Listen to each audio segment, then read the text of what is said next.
So hello and welcome to our YouTube channel Samaj Seva take. तो आज हम लोग बात करने वाले हैं national institute of fashion technology के बारे में। तो गाइज़ यहाँ पे हमारे पास जो है national institute of fashion technology ने क्या किया है, वैकेंसीज जो नॉन टीचिंग पोस्ट के लिए निकाली हैं। तो चलिए डिस्कस करते हैं। हमारे पास देखिए, हमारे पास जो यहाँ पे इन्होंने वैकेंसीज निकाली हैं, टोटल नंबर ऑफ पोस्ट हैं वो हमारे पास 21। तो इसमें अगर टोटल देख सकते हो गाइज, जो अनरिजर्व कैटेगरी के लिए 17 है, एसटी के लिए एक ही पोस्ट है, एसटी के लिए 0 एंड एससी के लिए 1 पोस्ट। एंड जो ओबीसी क्राइटेरिया है उसके लिए 3 पोस्ट हैं और ईडब्ल्यूएस के लिए कोई भी पोस्ट यहाँ पे नहीं है। और उसमें देख सकते हैं कौन कौन सी पोस्ट हैं हमारे पास गाइज। असिस्टेंट चाहिए एडमिनिस्ट्रेशन में, उसके लिए 4 पोस्ट हैं। असिस्टेंट चाहिए फाइनेंस एंड अकाउंट्स के लिए, उसके लिए भी 1 पोस्ट है। और जो असिस्टेंट वार्डन चाहिए वहाँ पे वो कोई भी हो सकता है, एक बट उसमें एक मेल चाहिए, एक फीमेल चाहिए। और जो टोटल नंबर ऑफ़ पोस्ट हैं वो हमारे पास 2 हैं। मशीन मैकेनिक के लिए 1 है, नर्स के लिए भी 1 ही पोस्ट है गाइज़, लाइब्रेरी असिस्टेंट के लिए 1 है, जूनियर असिस्टेंट के लिए गाइज़ यहाँ पे आप देख सकते हैं 8 पोस्ट हैं हमारे पास। जो लैब असिस्टेंट चाहिए, देखिए फैशन डिज़ाइनिंग के लिए उसमें 1 ही पोस्ट है एफटी के लिए। लैब असिस्टेंट चाहिए एफसी फैशन कम्युनिकेशन के लिए गाइस, वो हमारे पास 1 ही पोस्ट है उसमें। और जो नेक्स्ट पोस्ट है लैब असिस्टेंट के लिए चाहिए आईटी इंफॉर्मेशन टेक्नोलॉजी के लिए, वो भी 1 ही पोस्ट है। तो ये हमारे पास गाइस देखिए यहाँ पे 21 पोस्ट हैं, जिसमें 17 जो हैं टोटल सिर्फ अनरिजर्व कैटेगरी के लिए हैं। एंड चलिए हम लोग इसमें अब देखते हैं जो एलिजिबिलिटी क्राइटेरिया क्या क्या है गाइस। देखिए एलिजिबिलिटी क्राइटेरिया यहाँ पे डिस्कस करते हैं।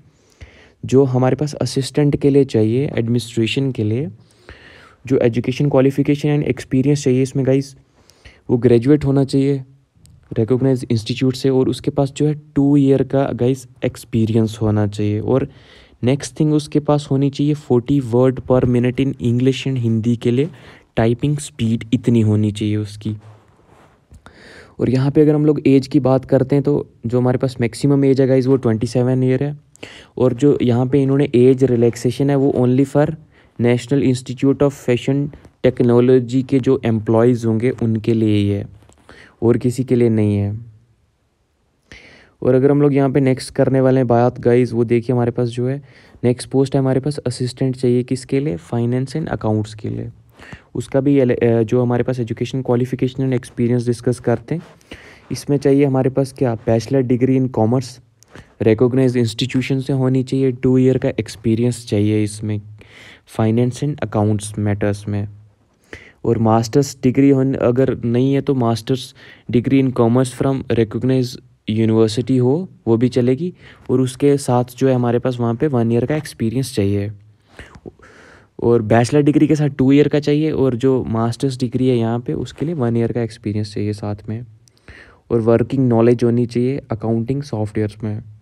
एज यहाँ पे भी सेम है guys, maximum age 27। Age relaxation जो है only for NIFT employees, but मे भी लिखा है इन्होंने, मे भी मिल सकती है। एंड जो नेक्स्ट देखिए हम लोग डिस्कस करने वाले हैं गाइस, असिस्टेंट वार्डन के लिए जो मेल और फीमेल दोनों के लिए 1 पोस्ट है। उसकी जो एजुकेशन क्वालिफिकेशन एंड एक्सपीरियंस चाहिए गाइस, वो हमारे पास होना चाहिए, ग्रेजुएट होना चाहिए। एंड उसके पास जो है 1 ईयर का असिस्टेंट वार्डन का गाइस एक्सपीरियंस चाहिए, सेंट्रल गवर्नमेंट और स्टेट गवर्नमेंट के जो भी रिकॉग्नाइज्ड यूनिवर्सिटी या इंस्टीट्यूट कहीं पे भी हो उसका चलेगा।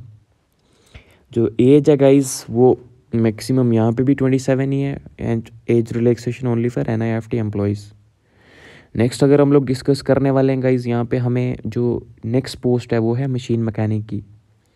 तो उसके लिए जो एजुकेशन क्वालिफिकेशन एंड एक्सपीरियंस चाहिए वो होना चाहिए, रिकॉग्नाइज चाहिए गाइज ITI डिप्लोमा, जो होना चाहिए एटलीस्ट 1 ईयर ड्यूरेशन का। एज किसमें गाइज देखिए, फिटर और in maintenance of machines with 1 year experience चाहिए, किसमें guys, repair and maintenance of cutting saving finishing machines in garment industry.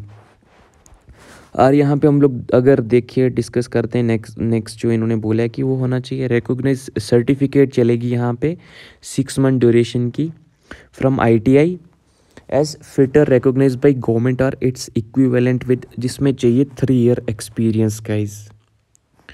किस चीज़ में? Cutting, sewing, finishing machines in garment industry. Age यहाँ पे भी सेम है, मैक्सिमम 27। एंड जो age upper age relaxation NIFT employees के लिए। नेक्स्ट अगर हम लोग यहाँ पे गाइस बात करने वाले हैं नर्स के लिए, जो हमारे पास सिर्फ एक ही पोस्ट है, उसमें BSc ऑनर्स होना चाहिए नर्सिंग में किसी भी रिकॉग्नाइज्ड इंस्टीट्यूशन से। ओके, 6th मंथ का जो एक्सपीरियंस चाहिए गाइस यहाँ पे जो होना चाहिए 50 बेडेड हॉस्पिटल का, वो यहाँ पे हम लोगों को इनको चाहिए जो क्वालिफ़िकेशन होनी चाहिए। और जो डिप्लोमा हो कहीं पे जनरल नर्सिंग में गाइस वो भी चलेगा। और यहाँ पे देखिए अगर डिप्लोमा है आपके पास तो यहाँ पे आपको 2.5 ईयर्स का एक्सपीरियंस चाहिए मिनिमम 50 बेडेड हॉस्पिटल में। और जो एज गाइस है वो भी यहाँ पे 27 ईयर है। एंड जो यहाँ पे अपर एज रिलैक्सेशन मिल रहा है गाइस वो इधर भी NIFT एम्प्लॉयज़ के लिए है। नेक्स्ट अगर हम लोग डिस्कस करने वाले हैं लाइब्रेरी असिस्टेंट के लिए, तो यहाँ पे जो एजुकेशन क्वालिफिकेशन एंड एक्सपीरियंस है वो भी देख सकते हैं। यहाँ पे क्या होना चाहिए? ग्रेजुएट होना चाहिए फ्रॉम अ रिकॉग्नाइज्ड यूनिवर्सिटी और इंस्टीट्यूशन होना चाहिए with diploma in library science. Okay, या फिर उसके पास बैचलर डिग्री भी चलेगी जो हमारे पास होनी चाहिए गाइस, कौन सी? Library science from a recognised university और इंस्टीट्यूशन। तो उसके लिए 1 ईयर एक्सपीरियंस भी चलेगा गाइस वेल इस्टेब्लिश्ड लाइब्रेरी का।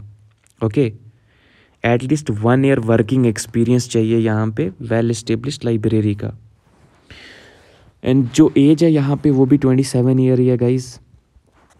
अपर age relaxation only for NIFT employees may be relaxed up to 5 years. Next बात करते हैं यहाँ पे गाइस जूनियर असिस्टेंट के लिए। तो यहाँ पे गाइस देख सकते हैं हमारे पास जो एजुकेशन क्वालिफिकेशन एंड एक्सपीरियंस चाहिए वो चाहिए पास्ट होना चाहिए guys 10+2 examination from a board और it's equivalent recognised by government. Typing speed जो यहाँ पे गाइज मेन चाहिए वो है 30 वर्ड पर मिनट इन इंग्लिश एंड और 25 वर्ड पर मिनट इन हिंदी। आपको इन दोनों में से कोई एक जो है इतना टाइप करना आना चाहिए। और आपको जो है माइक्रोसॉफ्ट वर्ड यूज़ करना आना चाहिए, applicable software for return mail correspondence, ये चीज़ें इसमें चाहिए गाइज। और यहाँ पे देखिए पॉइंट नंबर 4 में मेंशन किया है कि जिन लोगों ने कंप्यूटर में डिप्लोमा किया है तो उनको जो है हमारे पास यहाँ पे उनको प्रिफरेंशियल वेटेज मिलने वाला है इसमें जूनियर असिस्टेंट में। और नेक्स्ट बात करते हैं अगर गाइज लैब असिस्टेंट के लिए, जो कि हमारे पास 3 पोस्ट हैं यहाँ पे, एक फैशन डिज़ाइन के लिए, फैशन कम्युनिकेशन के लिए एंड IT के लिए। जो फैशन डिज़ाइन के लिए होना चाहिए गाइस 10+2 चलेगा, या फिर उसके पास 3 ईयर ड्यूरेशन होना चाहिए certificate cutting and tailoring dress designing from a government board of technology education recognized institution में से। जो हमारे पास जो इसमें क्या चाहिए 3 ईयर का रेलिवेंट एक्सपीरियंस चाहिए इन इंडस्ट्री का, या फिर 10th स्टैंडर्ड प्लस डिप्लोमा होना चाहिए उसके पास।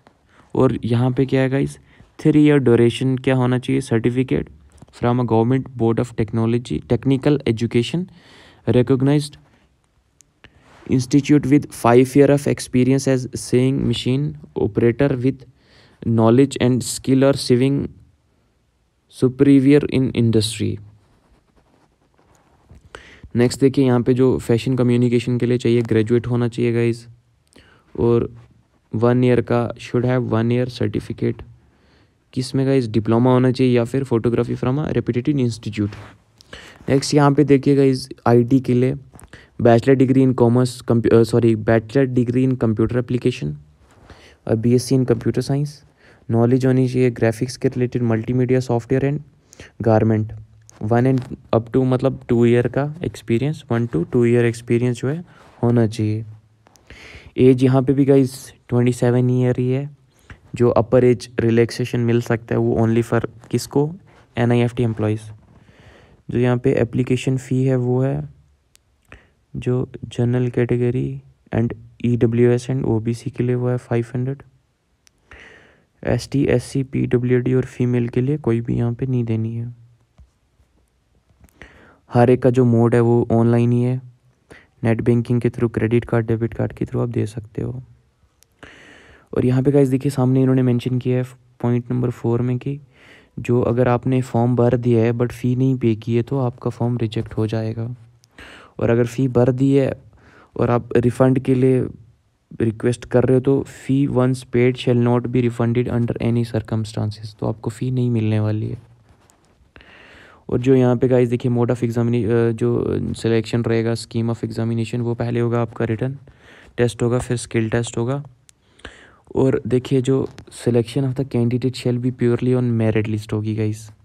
ओके, जितना आपने रिटन में स्कोर किया होगा या फिर जो आपके स्किल बेसिस पे टेस्ट होंगे, तो दोनों की जो मेरिट लिस्ट मिला के निकलेगी उसके बेसिस पे सिलेक्शन होने वाली है गाइस यहाँ पे। फिर हम लोग देखिए यहाँ पे कुछ डिस्कस करते हैं जो हमारे पास जनरल टर्म एंड कंडीशंस हैं। यहाँ पे आप देख सकते हो जो क्लोजिंग डेट और सबमिशन ऑफ ऑनलाइन एप्लीकेशन है वो हमारे पास यहाँ पे है गाइस कब, जो 28/20/21 को बंद हो जाएगा। तो उससे पहले आपको क्या करना है, फॉर्म भरना है।